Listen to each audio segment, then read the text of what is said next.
Hey, everybody, and welcome to the next episode of A Dearybury a Day. I am excited, thrilled to be with y'all. I want to show you what time it is. It's 6:28 a.m. at the time of filming on a Monday morning. I don't know what day this will drop, a Tuesday or Thursday or Friday or Saturday. Who knows when I drop these episodes, but we are starting our day with a moment of play, and we're excited about it. And I am thrilled to have my guest on this morning, Rebekah. Welcome to the show.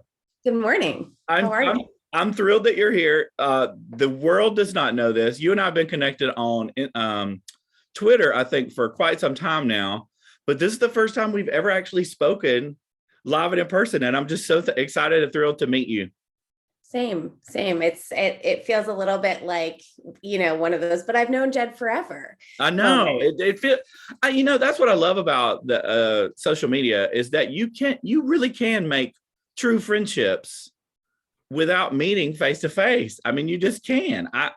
But then when you do meet face to face, it's just I don't know. It's very thrilling. Even though we're not meeting in person right now, this is our face to face meeting. True facts. And we will meet in person. We will. I'm confident of it. So tell everybody who you are, what you do, and I love how we're connected. Very special friend of ours connected us. Absolutely. Talk a little bit about that. So my name's Rebekah Jordan. I live in the northwest corner of Connecticut. So I'm currently looking out on these like very misty hills with the sun coming up over them. And it's awesome. I am an educational consultant. So that's what I do now. I've been a middle school English teacher, a long-term kindergarten sub. I've taught trig. I've been a school principal. So I've kind of done the whole gamut. And now I work with families who are having a hard time finding their educational path, or their kids might need something that they're not getting in their current environment. And I help them find their way to an education where their kids will thrive. So that's my gig. I love it. I work with some really amazing people, and you and I know each other through one of an amazing person, really amazing person. Shout out to Emily Lopez. Yeah. She's a gem, and she is the sister of one of my oldest friends, and therefore she is one of my oldest friends. Yeah. Love her to pieces. And then you guys knew each other through Lily Sarah Grace. Right. Yeah. We met, I should know the exact year. I think it was 2012, 2013, somewhere around in there. So it's been, a little while. She and I have been friends, and now she just lives up the road about an hour from here. So she's closer than she used to be when she was in Connecticut with you. So I get to see her maybe a little more than you do, but you just saw her. You were down for a visit. I was on a tour looking at schools and programs, and managed to squeeze in like 18 hours with Emily and the family. So I love that so much. As we speak, she's in Orlando living her best life on a work trip. Yesterday, she posted a picture of her by the pool, and I was a little bit jealous. Look, Orlando's only about 8-hour drive from here. I about got in the car and just drove down there. I should have driven down there, and then she was with me for today's episode when we filmed. That would have surprised you, wouldn't it? That would have, oh my God, I would have lost my mind. And your show might have been completely hijacked. It would have been okay. The three of us, it would have been a non-airable show. It would have been totally okay. So speaking of the show, I don't know if you've seen one, but the way that it works is it's every day I just try to provide a playful experience for my guest to start their day with a moment of play. When I first started the show, I used my wheel to spin a lot. You see the wheel over there. But then I found that sometimes just coming up with my own game, right, spontaneously before the morning, as we started, it was fun for me to kind of think of the game. I'll tell you, behind the scenes, I feel a little pressure to like come up with a different game every day. And you are I think you're episode 27. Okay. And so I've got, when we're filming this in the middle of May, it's going to be July before it comes out. So when you're at home, when you're watching this, you're going to be watching sometime in July. And so anyway, you're getting a little behind the scenes this morning of how this works. But anyway, today, Rebekah, I came up. Do you play Wordle at all? Yes. You do play Wordle. Okay. So you're familiar with the process of how Wordle works. Well, I'm an artsy person. So instead of Wordle today, we are going to play a game called Drawdle. We're going to play Drawdle. Okay. Now, I don't know. Can you see that like normally, or is it reversed? Nope, it's perfect. Okay. So it's reversed on my camera. So you can see it. Okay, good. Okay. So Drawdle is, I don't even know if it's a real thing out there in the world, but I thought of it this morning in the shower. It's perfect. It's a real thing now. Drawdle is going to work just like Wordle, except you only have six guesses to guess what I am drawing. I'm going to draw one piece at a time of this image, and you're going to see if you can guess what I am drawing. And you'll put in more with each time I'll add more. Okay. All right. So it's not like Wordle in that you're not going to necessarily, you know what? We're going to play this, and as it unfolds, if you guess something and there's a letter from the word you say in my drawing, I will give you that letter also. How about that? I love it. Does that make sense? I'm making it up as I go. I don't know. Okay. So here's your first guess. And it's trying to trick you. I know what you think it is.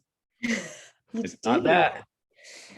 I see. Okay, it's too round to be a hamburger, so that's not where we're going. Oh, that was good. That was smart though. And I love to hear your thought process. This is fun. It's not the top of a cartoon cucumber, because that's one of the episodes I've previously seen. You are right. Yes, that was a good episode. Not the top of a cartoon cucumber. It was a good episode. I'm gonna go with a dad lying down in the sand so his kids can cover him on the beach, and it's only his stomach showing over the sand right now. Okay. That was too many letters. I love your brain, Rebekah, but that was not it. Okay, so your first guess, you said it was, I got to keep track here of your guesses. You said it, we're just going to say it a dad, and we will remember all the things that you said, right? Yeah. Okay, unfortunately, none of the letters of the word dad are in this drawing. Okay. So I'm going to give you, this time I'm going to add two pieces. I think if I add two pieces, it'll give you a little bit of help here. Let's see.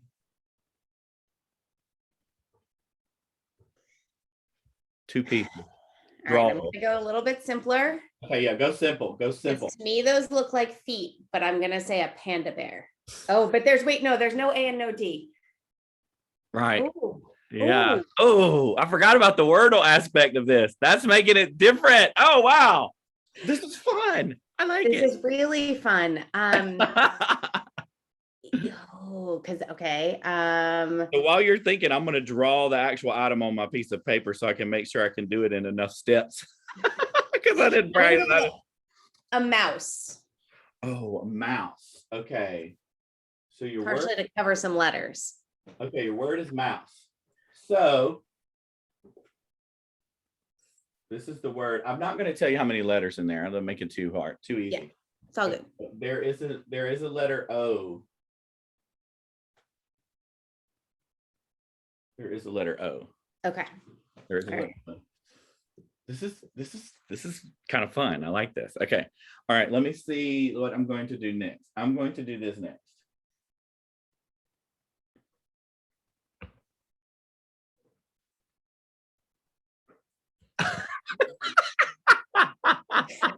This is the thing. Let me tell you why I'm laughing. I'm not laughing at you. I am laughing because I am trying to put myself in your shoes, looking at this at 6:30 in the morning, thinking, what in the world is this? You know? Well, because now it's an elephant with horns and you've only drawn one ear. You know, this is fantastic. So later today, literally, Rebekah, later today, I'm doing a doodle workshop with a school district from Kansas. This is going into my session because what I'm doing, one of the things I talk about when I'm leading a doodle session is I talk about learning to deconstruct an image so that you see all the little parts.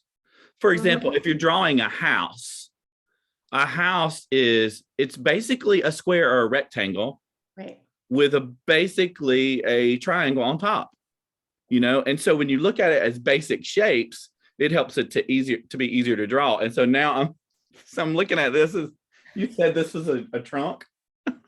Well, it's an ear. It's an It elephant is. It is or an ear. but An ear. Okay. there's only one of them, and elephants don't have horns. So, You're doing good. That so far. This is the first ever drawdoll that I've ever done, and you're doing good. I love it. Okay, so I have to get something for this piece. It's I'm fixing this 3 over here. I'm making it a little smaller. I need some more space.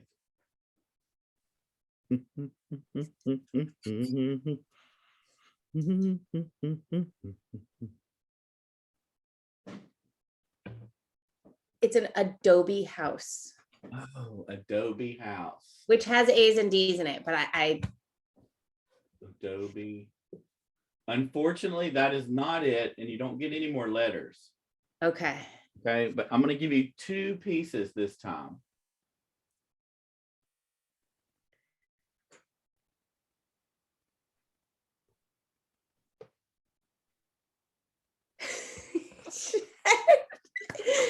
All right, I'm gonna. I love it. You look. I'm going to tell you this. You are putting your effort into this. I can feel your thinking coming through the screen. I can feel it. I think I know what it is. You do? I think I know what it is, and I will tell you. I keep looking at my mug for help, and in this case, it did not help me. But can you see this mug?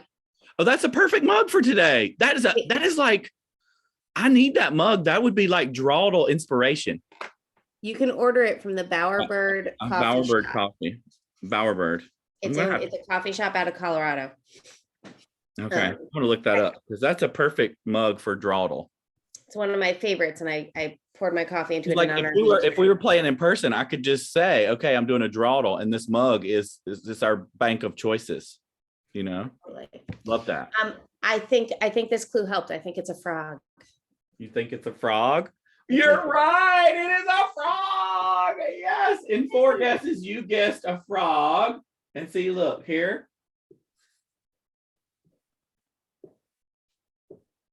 Nice. It is a frog. And then you can put little spots on it, little warts, whatever you want to do. I love him. There it is, the frog. You did. Hey, 4 guesses in a Wordle. If this was Wordle, I'd be okay with a 4 guess. Mm-hmm. Anytime I get it under 6, I'm pretty proud of myself, right? It's like getting the Wordle. That's the word. Getting the Wordle. I forget what yesterday's word was. I don't know, but the word gecko a couple of days ago. Yep. That one almost got me. Like at the last minute, I figured it out, but I was struggling with the word gecko. I'm one of those people that plays, but I don't share it online. But the only person I share it with is Julie, who's the co-author of the books, Playful Classroom, Playful Life. Every morning I share. I haven't played yet today. So as soon as we wrap this up, I'm going to play. Don't tell me what it is. Yeah. Hey, you did good with this. Thank you. This was fun. I'm impressed. I love this for kids too. Sorry, I totally cut you off. Oh, yeah. I love this for kids too, because you're going to have some kids that are going to really anchor in the linguistic part of it, and some kids who are really going to anchor in the visual part of it. Yeah. And it would be interesting to watch a pair of kids work together to see how they. Like if you knew you had 2 kids with their minds working differently linguistically or visually or whatever, pair them together to see how they can figure it out. Another thing I said this is the first time I've ever done this.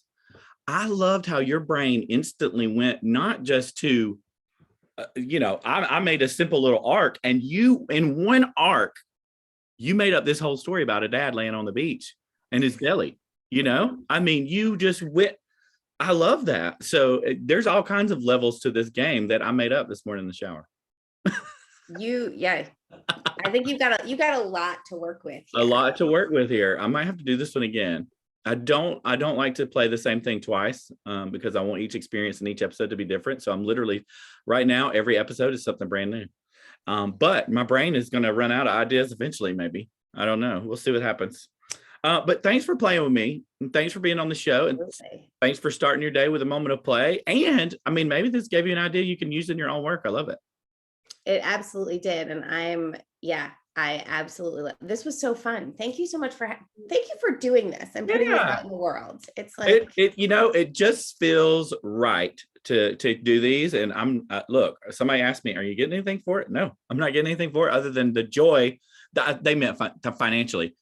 I'm getting a lot from it.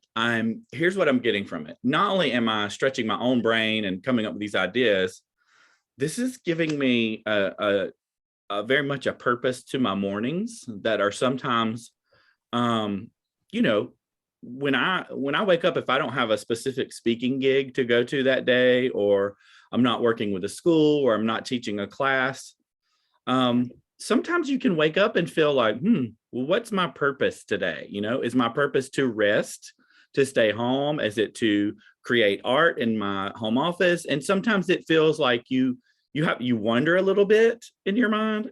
And these episodes give me purpose. They also give me an incredible opportunity to meet and talk with people just in a little snippet of time. I know we're all busy, and the old school phone call sometimes is not as fun as it used to be.